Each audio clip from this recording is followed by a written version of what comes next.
우리가 예수님을 만난 사람들의 이야기를 계속 나누고 있습니다. 베드로가 있었고 삭개오, 나다나엘 이런 사람들이 예수님을 만나면서 그 인생에 큰 변화들이 나타나게 되었습니다. 물론 예수님을 만나면 그 인생이 바뀐다라는 것을 우리가 성경을 통해서 확인하게 되지만 예수님을 만나는 그 각각의 과정은 다 다르구나라는 것을 또 알 수 있습니다. 예수님을 만난 사람들의 그 면면을 보면 그 과정이 다 똑같지가 않습니다. 하나님은 인격적인 분이시기 때문에 우리들의 특성과 또 여러 가지 상황을 맞추어서 우리를 만나주신다는 것이죠. 어떤 사람은 지적인 사람이기 때문에 그 지적인 논리가 이해가 돼야 하나님을 만나는 분들이 있고요. 어떤 부분 좀 감성적인 터치가 있어야 그래서 느껴진다. 막 그러면 그 감동이 있어야 하나님을 믿게 되는 분들이 있습니다. 근데 하나님은 그 모든 사람의 성향과 그런 부분들을 다 통하여서 하나님을 나타내신다라는 것을 알게 되죠. 그래서 우리가 풍성한 삶으로의 초대라는 양육을 지금 몇 분들이 받고 있는데 거기에 보면 사람들이 기독교로 오게 되는 그 문을 한 3가지 정도로 보게 됩니다. 하나는 생활 양식으로 기독교를 받아들이시는 분들이 있어요. 그래서 날 때부터 모태신앙인 사람들은 그냥 기독교 문화가 자기의 삶이 돼버린 것이죠. 그래서 자연스럽게 신앙을 받아들이게 된 사람도 있습니다. 또 어떤 사람들은 그런 것 없이 불신자 가정에서 나왔고 자기는 전혀 예수님을 알지 못하던 사람인데 인생의 문제를 만나면서 어려움을 겪으면서 어떤 삶의 체험과 경험을 통해서 예수님을 만나게 되는 사람들도 있습니다. 그런 반면에 또 어떤 사람은 내가 이렇게 살아도 될까? 내 인생의 의미는 무엇이지? 하면서 질문을 하면서 진리를 추구하고 탐구하다가 예수님을 만나게 되는 사람들이 있습니다. 어떤 문으로 들어왔든지 간에 예수님은 그 사람을 만나주시고 그 가운데서 예수님이 어떤 분이신지를 나타내시는 분이십니다. 오늘 본문에도 예수님을 찾아와서 예수님을 향해서 그 문을 두드린 한 사람의 이야기가 나오는데 그 사람은 바로 니고데모라고 하는 사람입니다. 니고데모라는 사람이 어떤 사람인지 1절에 그 사람에 대한 정보가 우리에게 주어져 있는데 1절 말씀을 보시면 그런데 바리새인 중에 니고데모라 하는 사람이 있으니 유대인의 지도자다 그랬습니다. 여기 첫 번째 주어지는 정보는 이 사람은 바리새인이다 그랬습니다. 성경에서 바리새인 그러면 안 좋은 이미지로만 갖고 있는데 사실은 이 바리새인은 그 말 뜻에서 분리주의, 분리된 사람입니다. 그러니까 나는 너희들과 달라 하고 자기를 스스로 구별한 사람들이라는 것입니다. 당시에 많은 사람들이 로마의 문화에 젖어들어서 거기에 막 이렇게 빨리 들어가고 종교적인 모든 부분들이 쇠퇴하고 있었는데 이 사람들은 자신을 지키면서 나는 다르게 살 거야 하면서 이 하나님 말씀의 그 율법을 중요하게 여기고 그 말씀을 철저하게 지켜보려고 애썼던 종교적 그룹, 그 사람들이 바리새파 사람들입니다. 그러니까 이 사람들의 종교적 열심은 대단한 것이고 많은 사람들의 지지와 또 존경을 받던 그런 종교 그룹이 바로 이 바리새파입니다. 예수님 당시에 가장 많은 큰 세력을 형성했던 그런 사람들입니다. 그들 가운데 유대의 그 지도자들이 많이 배출된 것을 볼 수 있어요. 그리고 이 사람을 뭐라고 얘기하냐면 유대인의 지도자다 이렇게 1절에 나와 있죠. 지도자라는 말을 각주로 이렇게 설명한 걸 보니까 이 사람은 산헤드린 공회의 공회원이었습니다. 그러니까 오늘날로 치면 국회의원 정도 되는 것인데 최고의 엘리트들이 모여 있는 것이죠. 뽑고 또 뽑아서 아주 핵심적인, 그래서 그들을 통해서 정치, 경제, 종교적인 모든 중요한 것들이 거기에 다 집약돼서 진행되게 되었습니다. 모든 권한이 거기에 집중되어 있었습니다. 그러니까 니고데모가 바리새인이면서 산헤드린 공회의 의원이었다 이렇게 말하는데 이걸로 끝나는 게 아닙니다. 요한복음은 니고데모에 대한 몇 가지 정보를 더 뒤에 주고 있는 것을 볼 수 있는데 10절에 보시면 예수님과 니고데모가 이런저런 이야기를 나누다가 예수님이 뭐라고 했냐면 네가 이스라엘의 선생으로서 이런 것도 모르느냐 이렇게 질책하는 부분이 나옵니다. 그걸 보면 니고데모는 관원일 뿐만 아니라 그가 선생이라는 칭호를 받는 그 당시의 지식인이었다라는 것을 알 수 있는 것이죠. 그리고 뒤에 가보면 요한복음 19장에 예수님이 죽으시고 이제 그 장례가 진행되는 것을 볼 수 있는데, 그때 니고데모가 다시 한번 등장합니다. 그때 등장하는 니고데모는 변화된 모습, 예수님의 제자로 소개되어 있는데, 예수님의 장례식이 진행되는데 그때 니고데모가 뭘 들고 오냐면 모략과 침향 섞은 것을 약 100근쯤 가지고 왔다, 이렇게 얘기합니다. 이거 어마어마한 돈입니다. 그러니까 아무나 못하는 것이죠, 이거는. 근데 니고데모가 그 장례 비용을 탁 댈 정도로 그렇게 어마어마한 경제력을 가진, 그러니까 재정적으로 여유가 있는 사람이었다는 것을 알 수 있습니다. 자, 지금까지 정리된 걸로 보면, 주어진 정보로 니고데모에 대해서 정리를 해보면, 니고데모는 어떤 사람이라고요? 요즘으로 치면 엄치나 모든 것을 다 가진, 남부러울 것 없는 그런 사람이었습니다. 권력의 핵심에 있는 사람이죠. 경제적인 여유가 있는 사람이죠. 최고의 지성을 겸비했죠. 거기다가 사람들로부터 종교적으로 존경을 받는 위치에 있는 그런 사람이었습니다. 그야말로 모든 것을 다 가진 사람이 니고데모다, 이렇게 말할 수 있습니다. 그런데 오늘 3장에 들어와서 니고데모가 밤에 예수님을 찾아왔다, 이렇게 말씀하고 있습니다. 여러분, 밤이 주는 뉘앙스가 있죠. 밤은 어떻습니까? 어둡습니다. 그러니까 지금 어둠에 대해서 얘기하고 있는 거예요. 빛이 세상에 비치되 세상이 그 빛을, 어둠이 그 빛을 알아보지 못했다, 이런 말씀이 요한복음에 나오는데, 요한은 그래서 이 어둠, 밤이라고 하는 배경을 사용해가지고 이 사람들의 영적 상태가 얼마나 어두웠는지를 우리에게 알려주고 소개하고 있는 것을 볼 수 있어요. 자, 왜 그는 밤에 찾아왔을까라는 것을 우리가 생각해 보게 됩니다. 그는 모든 것을 가졌다고 했는데 뭔가 좀 불안했어요. 남들에게 오픈할 수 없는, 남들에게 공개할 수 없는 그런 혼란스러움이 니고데모에게 있었습니다. 영적으로 나는 완벽하다, 나는 이 정도면 됐어 하는 자신만만함, 그리고 이 정도면 충분해 라고 하는 것이 자타가 공인하는 부분이었던 그런 사람이었는데, 뭔가 밤에 예수님을 찾아오지 않으면 안 되는 그런 불안함과 호기심이 니고데모에게 있었다는 것입니다. 그러니까 자기가 가지고 있는 그것만으로는 채워지지 않는 부분이 있다는 것입니다. 우리가 언제 행복해지는가에 대해서 우리가 공부하고 있는데, 사람들이 언제 행복해지는지 아세요? 사람들은 무조건적인 사랑을 받을 때 그때 행복을 느낍니다. 왜냐하면 이 세상에 일어나는 여러 가지 사랑의 모습은 사실 조건이 다 달려 있어요. 이렇게 했기 때문에 그런 사랑을 주는 것이고, 또 내가 그렇게 사랑을 조건 없이 주는 것 같아도 사실 나중에 좀 기대하는 바가 있습니다. 그죠? 이게 우리 인간의 모습입니다. 저만 봐도 그래요. 저도 아낌없이 성도를 사랑하고 아낌없이 제 아내를 사랑하고 아무 조건 안 보고 결혼한 것 같죠? 저 엄청 따졌습니다. 이렇게 안 보는, 겉으로는 믿음만, 저는 이제 목회자가 될 사람이니까 막 이렇게 했지만 훑어보고 다 했어요. 조건이 붙게 돼 있습니다. 조건이 붙게 돼 있어요. 인간 세상은. 그러나 우리가 하나님으로부터 조건 없는 사랑을 받게 되었을 때 우리가 행복을 느끼게 된다는 거죠. 두 번째, 인생이 언제 행복을 느끼게 되느냐? 인생의 의미와 목적을 발견할 때 행복해집니다. 인간의 불행은 어디서부터 오느냐? 그 의미와 목적을 상실할 때 오게 되는 것입니다. 그렇게 열심히 공부했는데 이 공부해서 뭐 하지? 라는 생각이 들면 갑자기 회의가 찾아오고 공부하는 걸 딱 놓게 되는 것입니다. 밤낮 가리지 않고 열심히 잠도 안 자고 일했는데 내가 무엇 때문에 이렇게 일하는 것이지? 라는 생각이 들 때 회의가 찾아오게 됩니다. 의미를 상실하면 절망하게 되는 것입니다. 우리가 한때는 잘 살아보세요 하면서 하여튼 열심히 가족을 위해서 돈 벌고 막 이렇게 하는 것이 목적일 때는 그걸 위해서 달려갔는데 이제 어느 정도 이루고 나서 그 목적마저 사라지게 되면 정말 내 인생이 허무하구나, 아무것도 남지 않았구나라는 생각을 하게 된다는 것이죠. 제가 이제 불신자들을 만났을 때 자주 소개하는 책이 있습니다. 그게 뭐냐면 트리나 포울러스라는 분이 쓴 꽃들에게 희망을 이라는 책입니다.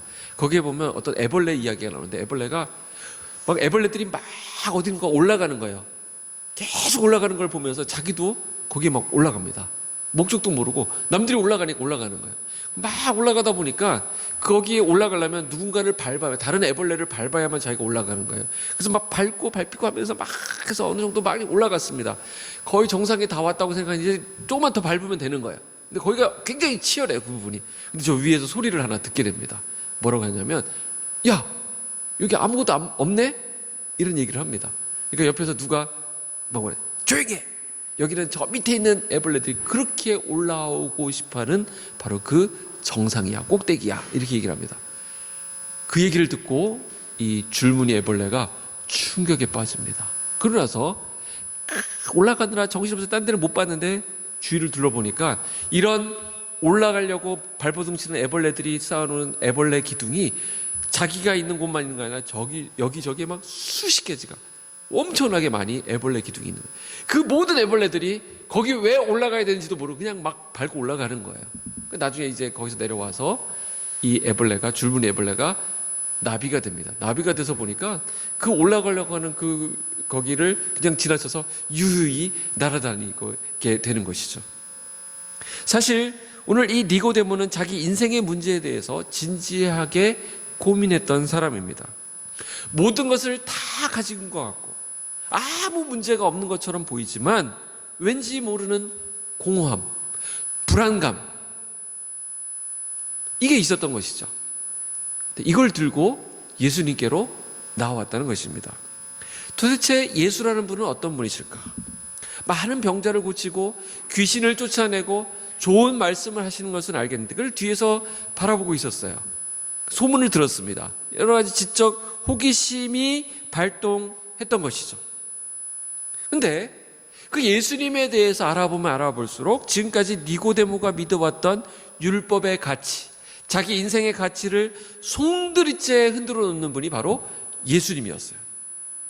여기에 대해서 혼란이 있었던 것입니다. 그게 뭐지?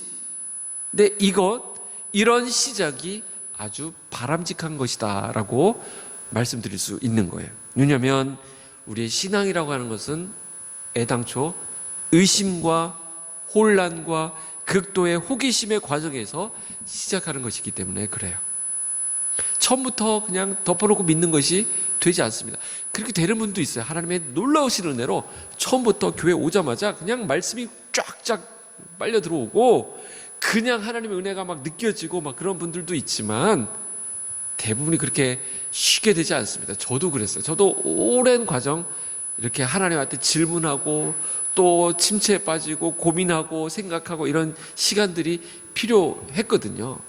그러니까 이런 의심, 어떤 인생의 회의, 여러 가지 불안감, 여러 가지 혼란스러움 이런 것을 들고 주님 앞으로 나오는 것은 아주 좋은 것이다 라고 격려하고 있는 것입니다. 그런 혼돈 가운데, 그런 불안감 가운데 신앙이라는 것은 그 가운데 비춰지는 밝은 빛을, 한 줄기 빛을 보는 것입니다. 그래서 그 빛을 보고 확신하게 되고 또 확인하게 되고 그런 가운데 거부할 수 없는 견고한 믿음이 우리 안에 생기게 되는 것입니다. 모두가 이런 과정을 거쳐가는 거예요.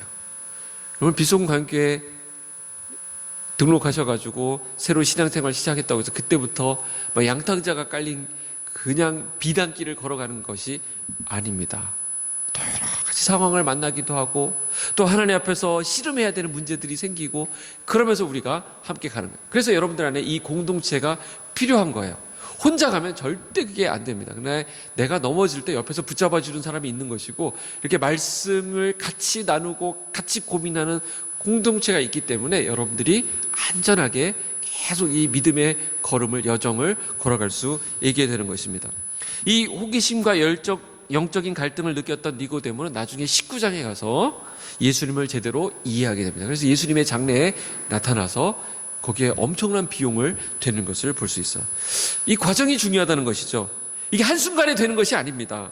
하나씩 만들어가고 성숙해 가는 거예요.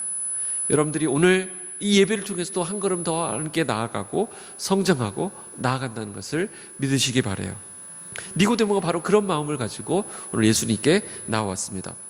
사실 오늘 우리가 요한복음 3장 말씀을 쭉 우리가 강해를 하고 주의를 한다 그러면 16장 16절까지 쭉 살펴보아야 되지만 그건 좀 내용이 좀 방대해요. 그래서 다음에 제가 요한복음 강해를 할 때 그 부분을 살펴보도록 하고, 오늘 예수님을 만난 사람들 시리즈를 하고 있기 때문에 니고데모라는 사람이 어떻게 예수님을 만났고 예수님은 니고데모에게 어떤 길을 제시하셨는가, 그 부분 앞부분까지만 오늘 좀 살펴보려고 합니다. 자, 오늘 보니까 2절에 아까 같이 읽었지만 2절에 보면 이렇게 얘기합니다. 제가 좀 의역을 하면, 선생님, 우리는 당신을 하나님께서 보내신 자로 알고 있습니다. 하나님께서 만약 당신과 함께 하지 않으면 당신이 행하시는 그 엄청난 기적을, 표적을 어떻게 행할 수 있겠습니까? 하나님이 보내셨기 때문에 그런 일들이 일어나는 걸로 저는 믿습니다. 이렇게 얘기를 한 것입니다. 어떻게 보면 좀 아부성 발언처럼 예수님을 막 이렇게 추켜 세우고 있습니다. 자, 그런데 니고데모가 예수님을 대단하게 여기고 예수님에게 이렇게 찾아온 데는 거기 하나의 연결고리가 있는데, 니고데모가 굉장히 중요하게 생각하는 부분이, 그게 뭐냐면 2절 끝부분에 어떤 부분에 좀 주목하고 있을까요? 니고데모가? 그렇죠. 표적이라고 하는 부분을 강조하고 있습니다. 표적이 일어났기 때문에 믿게 되었다라는 것입니다. 근데 사실 이 표적의 문제는 니고데모뿐만 아니라 유대인 전체가 다 몰두하는 유대교의 기본적인 개념이라고 할 수 있습니다. 유대인들은 한마디로 끊임없이 표적을 구하는 사람들이었어요. 나중에 보면 헬라인들은, 그리스인들은 이 지혜를 구하는 사람들이지만 유대인들은 표적을 구했습니다. 그도 그럴 것이 이스라엘 백성들이 애굽에서 나오는 그 과정부터가 다 표적이에요. 그죠? 10가지 하나님의 권능과 지혜로 10가지 표적이 나타났잖아요. 그걸로 나오고 바로의 마음을 움직여서 바로의 마음이 깨졌죠. 그렇게 해서 나오게 되었고, 광야를 들어오면서도 어떻게 해서 홍해가 갈라졌고, 또 만나가 매출하게 있었고, 또 반석에서 뭐 물이 나오고, 이런 일들이 계속 있지 않았습니까? 그러니까 이스라엘 백성들은 누군가 표적을 행하면 그게 하나님의 사람이라고 믿었고, 또 그 가운데 하나님이 일하시고 계신다, 이렇게 인정했던 것이죠.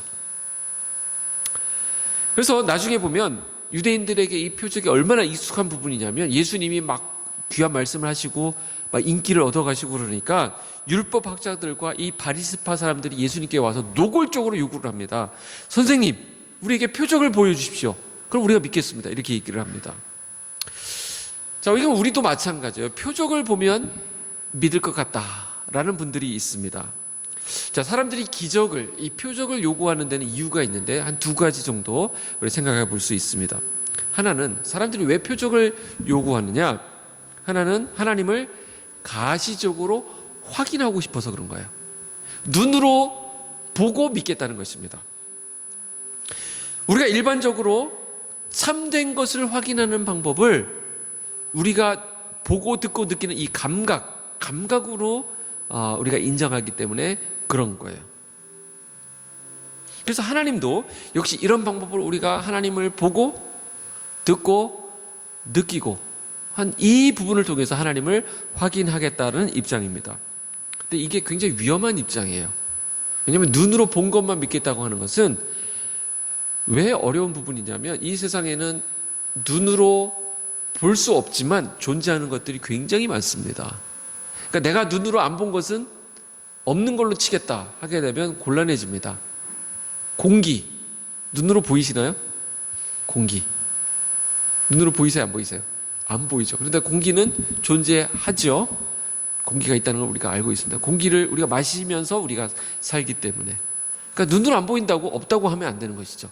마음은 어떻습니까? 마음은 다 누구에게나 있는 부분이죠. 있는 부분입니다.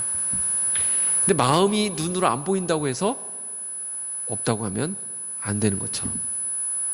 어느 남자 고등학교 채플에 가서 어떤 교수님이 물었다고 해요. 마음이 없는 사람이 있습니까? 눈으로 안 보인다고 해서? 마음은 다 있죠. 그랬더니 어떤 남학생이 손을 탁 들더니만 저는 마음이 없습니다. 이게 각본에 없는 거기 때문에 깜짝 놀라가지고 너 왜 마음이 없냐 그랬더니 있었는데 얼마 전에 빼앗겼다고, 여자한테 빼앗겼다고 이렇게 얘기해요. 그러니까 그 친구 빼고는 다 마음이 있는 것이죠. 눈으로 안 보여도 있는 것입니다. 그러니까 하나님도 마찬가지. 우리 눈으로 볼 수 없다고 해서 하나님을 부정하고 하나님 없어요 이렇게 하는 것은 어리석은 생각입니다. 요즘도 많은, 그런데도 불구하고 많은 신자들이 이 증거를 찾고 있습니다. 뭔가 하나님이 계시다는 증거를 보여주십시오. 그럼 내가 믿겠습니다.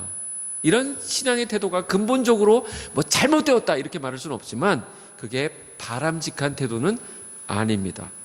그래서 기적을 보여달라고 하는 바리새인들의 요청에 대해서 예수님께서 이렇게 말씀하셨어요. 이 악하고 절개 없는 이 세대가 기적을 요구하는구나, 이렇게 말씀하셨어요. 그래서 예수님을 믿는다고 하는 것은 감각적인 방식으로 확인하는 것과 전혀 다른 차원의 일이라는 것을 예수님이 말씀하신 것입니다. 사람들이 기적을 요구하는 것은 또 두 번째 이유가 있습니다. 그것은 그저 신앙을 호기심의 차원에서 이해하려고 한다는 것입니다. 이 기적을 보면 사람들은 호기심이 생깁니다. 우리의 호기심을 자극해요. 어떤 부분이냐면 누가 기도해서 병이 나았다. 그럼 굉장히 자극적이죠. 그리고 그런 게 있어? 이렇게 됩니다. 기도해서 부자 되었다. 기도해서 우리 부도 날 뻔한 회사가 다시 살아났다. 이런 것들이 엄청난 이 매력적으로 다가옵니다. 근데 그런 것들을 요구했던, 그런 것들을 기대했던 니고데모에게 이 호의적인 발언에 대해서 예수님은 아주 민망할 정도의 말씀을 하셨습니다. 동문서답이라 그러죠. 정확하게 말하면 우문현답. 아주 어리석은 질문에 대해서 예수님께서 지혜로운 답변을 하셨습니다. 3절 말씀을 여러분들 한번 읽어주시죠. 3절 시작. 사람이 거듭나지 아니하면 하나님의 나라를 볼 수 없느니라. 자, 거듭난다라는 개념을 말씀하셨어요. 이것은 니고데모에게 아주 생소한 그런 부분입니다. 니고데모는 어떻게 말해주면 편했냐면 계명을 잘 지켜라, 선행을 쭉 쌓아가라, 이런 걸 기대했을지 몰라요. 근데 예수님은 거기에 관심도 없으신 거예요. 그동안 계명 지키느라 수고했다, 너 정도면 충분해, 이런 걸 기대했는데 예수님은 그런 거 다 필요 없고 너 거듭나야 된다, 이렇게 말씀하신 것입니다. 니고데모는 지금 기적에 대해서 말하고 있는데 예수님은 거듭남에 대해서 말씀하고 있는 것입니다. 거듭남, born again. 자, 기적과 거듭남은 무슨 관계가 있을까요? 없을까요? 기본적으로는 완전 다른 개념인데 거기에 어떤 공통점이 있습니다. 어떤 공통점이 있냐면 자, 먼저 다른 점은 이거예요. 다른 점. 기적이라고 하는 것은 어디서 일어나냐면 어떤 사람의 외부에서 일어나는 일입니다. 돈이 들어오는 것, 어떤 일들에 내 생각대로 이렇게 풀리는 것, 이런 것이죠. 누군가의 병이 낫는 것, 이런 것도 다 사람의 밖에서 일어나는 일입니다. 그런데 비해서 거듭남이라고 하는 것은 우리의 안에서, 우리의 내부에서 일어나는 일입니다. 기적은 자기 밖에 있는 세계가 변화되는 것이지만 거듭남은 자기 안의 세계가 변화되고 바뀌는 것입니다. 그 오늘의 본문을 통해서 이 개념을 설명한다고 한다면 기적은 육적인 것이고 거듭남은 영적인 것이다, 이렇게 정리해 볼 수 있을 것입니다. 그런데 이 둘 사이에 공통점이 있습니다. 공통점이 뭐냐면 이 두 사건 모두가 일상적인 차원을 넘어서서 일어나는 신비한 일이라는 것입니다. 그래서 우리에서 일상에서 자주 일어나는 일이 아닐 때 우리가 기적이라고 하죠. 그런 것처럼 니고데모는 처음에 예수님이 거듭나야 한다는 말을 들었을 때 예수님의 이 말씀을 처음에는 정확하게 이해하지 못했어요. 그것은 아마 니고데모뿐만 아니라 그 당시 표적을 통해서 하나님을 확인하고 싶어 했던 모든 유대인들도 똑같았을 거예요. 늘 밖에서 어떤 큰 일들이, 놀라운 일들이 일어나기만을 기다리는 사람은 자기 내면에 잠잠히 일어나는 변화를 감지하지 못합니다. 관심이 전혀 다르기 때문에 진리를 인식하기가 어렵다는 것입니다. 오늘 니고데모가 생각했던 것은 다른 일반 사람들이 생각하는 것과 똑같았어요. 뭘 좀 열심히 하고, 밖에서 일어나는 거죠. 뭘 열심히 하고, 봉사를 하고, 선행을 하고, 막 사람들을 구제하고, 남들을 도와주고, 이렇게 하면 될 줄 알았는데, 지금까지 자기가 해오던 방식이죠. 그럼 밖에서 일어나는 여러 가지 열심에다가 예수님의 말씀 몇 마디를 덧붙이면 자기가 완벽하게 구원받은 사람으로 살아가는 것이라고 생각했는데, 예수님은 그거 갖고는 어림도 없고 너는 완전히 다시 태어나야 된다, 이런 말씀을 하신 것입니다. 예수님은 니고데모의 외적인 부분에 관심을 가지신 것이 아니라 니고데모의 내면에 관심을 가지신 것입니다. 내 안이 변해야 된다는 거예요. 다시 태어나야 된다는 것입니다. 니고데모가 이 예수님의 말씀을 듣고 얼마나 황당했을지 여러분 한번 상상해 보시기 바랍니다. 자기가 지금까지 프라이드를 갖고 자랑스럽게 생각했던 것들에 대해서 예수님 아예 눈길조차 안 주십니다. 이미 태어나 있는 사람 보고 너 다시 태어나야 된다 이렇게 얘기하니까, 지금 내가 이렇게 나와 있는데 다시 태어나라니, 이거 얼마나 황당한 얘기예요. 우리 애들이 그런 말 많이 듣죠. 수업 시간에 잘 뜨고 있는데 눈 떠! 이렇게 얘기하면, 지금 눈 떴는데 뭘 또 눈 뜨라고. 그래서 눈을 한번 더 지켜 세워보고 막 그러잖아요. 제가 군대에 있을 때 그 얘기 많이 들었어요. 군기가 바짝 들어가지고 딱 각 잡혀 있는데 우리 조교가 맨날 하는 말이 뭐냐면, 이것들이 빠져가지고, 군기가 이제 바짝 들어있는데 빠져가지고, 그러면 할 말이 없는 거죠. 예. 예수님도 지금 그런 비슷한 말씀입니다. 지금 태어나서 있는데 이렇게 딱 이렇게 어엿한 이렇게 만나러 왔는데 다시 태어나야 된다고 그러니까, 도대체 뭘 어떻게 해야 하는 것이 다시 태어나는 것이냐, 니고데모가 그게 너무 궁금했던 거예요. 그래서 니고데모가 말합니다. 그럼 모태에 다시 들어갔다가 또 다시 태어나란 말입니까? 이렇게 얘기합니다. 어머니 뱃속에 다시 들어갔다 나오란 말입니까? 아마 니고데모도 이런 질문을 하면서 이건 좀 아닌데 싶었을 거예요. 질문이 잘못됐을 거다 생각하면서도 자기 이해가 안 되니까 이렇게 질문을 한 것입니다. 예수님의 말씀이 뭘 의미하는지 니고데모는 도무지 접수가 안 되기 때문에 답답했던 것이죠. 그래서 5절부터 보시면, 5절에 예수께서 대답하시되 진실로 진실로 내게 이르노니 사람이 물과 성령으로 나지 아니하면 하나님의 나라에 들어갈 수 없느니라. 육으로 난 것은 육이요 영으로 난 것은 영이니, 그렇게 말했습니다. 예수님은 니고데모가 추구해 오던 모든 기존의 틀을 다 뒤집어 엎으셨습니다. 그건 바로 네가 거듭나야 한다는 거예요. 거듭난다는 게 뭐죠? 자, 몇 주 전에 한번 말씀을 드린 적이 있긴 한데, 거듭난다라고 하는 것은 이런 거예요. 하나님과 아무런 관계없이, 그걸 우리가 죽음의 상태라고 얘기합니다. 하나님과 분리되어 있는 상태. 하나님과 영원히 떨어져 있는 것을 영원한 죽음이라고 그러고, 하나님과 분리되어 있는 것을 우리가 영적인 죽음이라고 그래요. 근데 하나님과 아무 관계가 없던 우리 인간이, 영적으로 죽었던 우리가 하나님 안에서 새롭게 태어나 하나님과의 관계에서 실제적인 새로운 생명을 얻게 되는 것, 그것을 바로 거듭난다 이렇게 얘기합니다.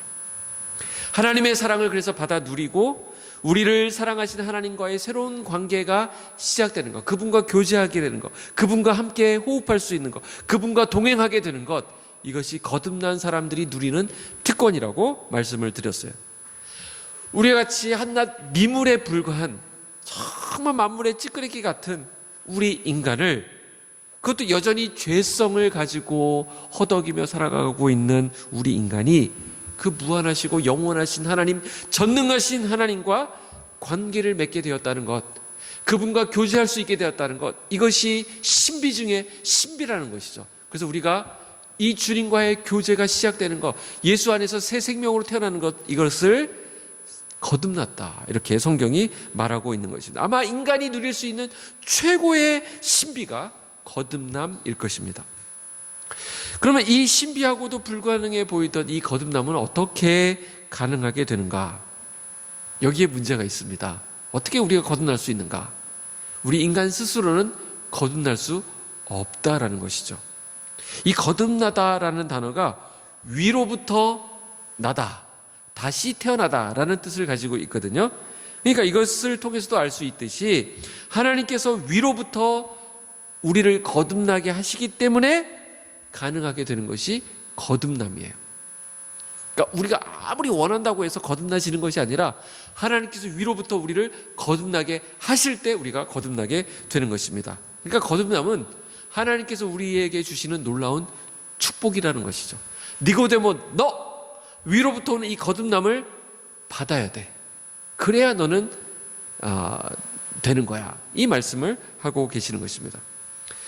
그래서 우리가 생각할 때는 우리가 거듭난다 그럴 때는 어떤 예식에 참여하거나 어떤 종교적인 체험을 통해 가지고 우리의 안에 막 떨림이 있고 막 그런 것이 거듭났다, 새롭게 태어났다 이렇게 얘기하는데, 그것은 인간적인 측면에서 잘못 얘기하는 것이고, 우리의 거듭남은 어떤 결단을 우리가 했다거나 우리가 어떤 체험을 했다거나 어떤 예식에 참여해서 감동을 받으면서 이루어지는 것이 아니라, 하나님께서 우리 인간을 위해서 행하신 놀라운 일들을, 또 그 구원의 역사를, 그러니까 그 구원의 역사의 핵심이 뭐예요? 예수께서 우리를 위해서 죽으시고 부활하셨다는 그 사실을 전하는 그 하나님의 말씀으로 우리가 거듭나게 된다는 것입니다. 그 하나님의 말씀이 뭘 얘기하고 있냐면, 예수 그리스도께서 죽으시고 부활하셨다는 이 놀라운 사실을 그 사실이 우리를 거듭나게 한다는 거예요. 그러니까 우리가 거듭나게 되는 유일한 이유가 있다고 한다면 그것은 어디에 달려 있냐면, 거듭나게 하시겠다고 하는 하나님의 약속에 달려 있는 것입니다. 나한테 달려 있는 것이 아니라 어디에 달려 있다고요? 하나님의 약속에 근거해서 우리가 거듭나게 되는 것입니다. 그러니까 우리가 거듭날 수 있었던 유일한 이유는 하나님께서 자신의 아들을 희생시키셔서 우리의 죄를 대신 감당하게 하시는 그 하나님이 우리를 위해서 행하신 그 일 때문에 가능해진 것입니다. 자, 아까 우리 거듭남인 게 뭐라 그랬어요? 우리가 새롭게 태어나서 하나님과 우리가 소통하게 된, 교제하게 된 것, 이것이 거듭난 것이라 그랬죠. 그 예수의 생명을 우리 안에 우리가 풍성하게 가지고 있는 것이 거듭나는 것인데, 이게 원래는 불가능했어요. 왜냐하면 하나님과 우리 사이를 가로막고 있는 죄, 장애물이 있었기 때문입니다. 그건 우리 스스로는 절대로 채울 수가 없어요. 우리가 거듭 태어난다고 100번 태어나도 그건 안 되는 일입니다. 그런데 그 장애물을 하나님께서 치워주셨어요. 예수 그리스도를 통해서. 그래서 우리가 하나님과 만나는 것이 가능해지게 되었다라는 것입니다. 자, 그러면 저와 여러분이 거듭났다는 것을 어떻게 알 수 있을까요? 오늘 8절에 바람과 소리로 비유되는 성령의 역사로 알 수 있다라고 예수님은 설명해 주고 있어요. 조금 어려운 본문일 수 있는데 오늘 말씀의 결론이 되겠습니다. 8절 여러분들이 한번 읽어주시죠. 8절 시작.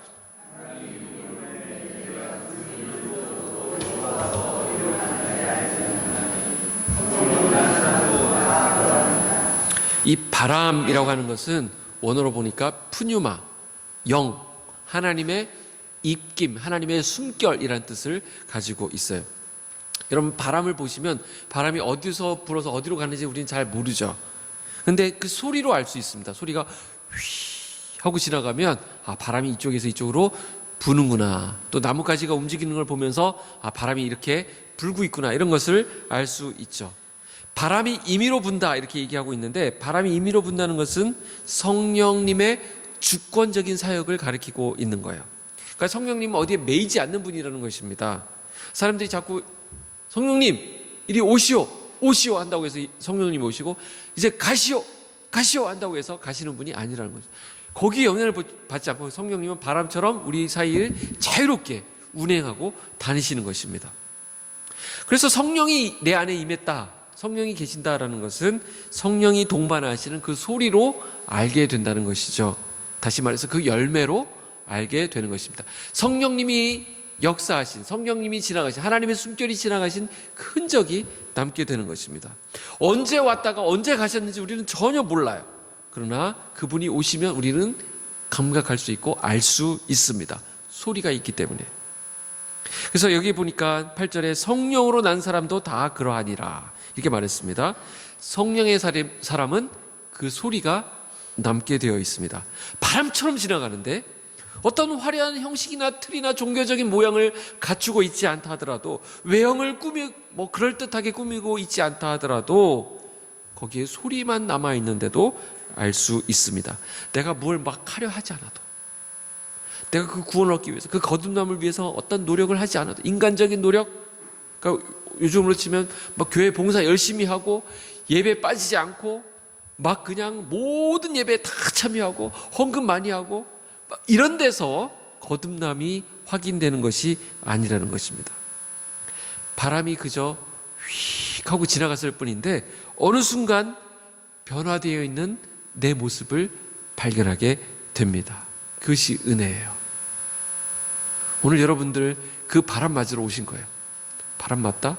다른 의미네. 그 바람을 직접적으로 여러분들에게 경험하기 위해서 오신 거예요.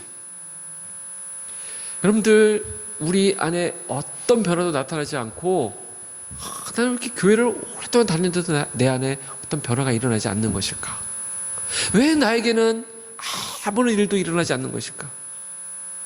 나는 똑같은 것 같다. 이렇게 말할지 모르지만 불평, 불만이 끊이지 않던 그 입에서, 내 입에서 감사와 찬양이 터져나올 때가 있어요. 하나님의 바람이 분 거예요. 지나가신 거예요. 내가 평소에는 계속 앞날에 대한 걱정과 근심으로, 두려움으로 사로잡혀 있었던 나였는데 어느 순간 하나님이 나에게 남겨두신 평안함이 나를 지배하고 있는 것을 보게 되는 거예요. 내가 다른 사람들과 비교하면서 열등감에 빠져 있고, 나는 왜 이럴까? 나는 왜 이 형편에 있을까? 나는 이렇게 왜 못났을까? 생각하던 사람이 어느덧 내가 하나님의 존귀한 자녀라는 사실을 깨닫고 그 안에서 그 열등감이 회복되는 것을 경험하게 되는 거예요. 하나님이 내 안에 역사하신 것이죠. 그래서 오늘 니고데모처럼 하나님 앞에 정직한 질문을 들고 나온 사람에게 이 진리에 대한 진지한 고민을 하는 것은 너무나도 자연스러운 것이라고 그랬죠. 그렇게 하나님 앞에, 주님 앞에 들고 나왔을 때 우리 하나님은 우리 인생의 문제에 대한 해답을 갖고 계세요. 그 해답이 무엇이었냐? 하나님과의 교제, 거듭남. 그 하나님을 누리게 되면, 하나님과의 만남이 이루어지게 되면 니고데모 안에 어느 순간 하나님의 숨결이 화 하고 불게 되면서 그가 이제 19장에 가면, 3장에서는 이렇게 형편없는 모습으로 있는 것 같지만 19장에 보면 예수님의 제자가 되어서 예수님의 장례를 당당하게 참여하는 그런 모습을 보여주는 것을 알 수 있습니다. 하나님은 우리 모두를 부르세요. 어떤 문제가 있든지 나와라. 그리고 그 안에서 하나님을 만나는 거듭남이 있게 되었을 때 그 인생의 문제가 하나 둘 해결되는 것을 보게 됩니다. 수고하고 무거운 짐진 자들아 다 내게로 오라. 내가 너희로 쉬게 하리라 말씀하셨어요. 저와 여러분의 내면에 하나님의 이 바람이, 하나님의 이 숨결이 지나갈 줄로 믿습니다. 하나님의 입김이 여러분들의 가정에, 여러분들이 고민하고 있는 그 삶의 문제에 후 하고 지나가게 되면 거기에 하나님의 숨결이 불어넣어지는 거예요. 그러면 어느 순간 우리는 감각할 수 없고 우리는 알 수 없었는데 어느 순간 이 성령의 역사가 우리 삶 가운데 나타나게 되는 것을 봅니다. 성령의 역사는 매력이 있습니다. 감동이 있습니다. 소리가 남습니다. 향기가 납니다.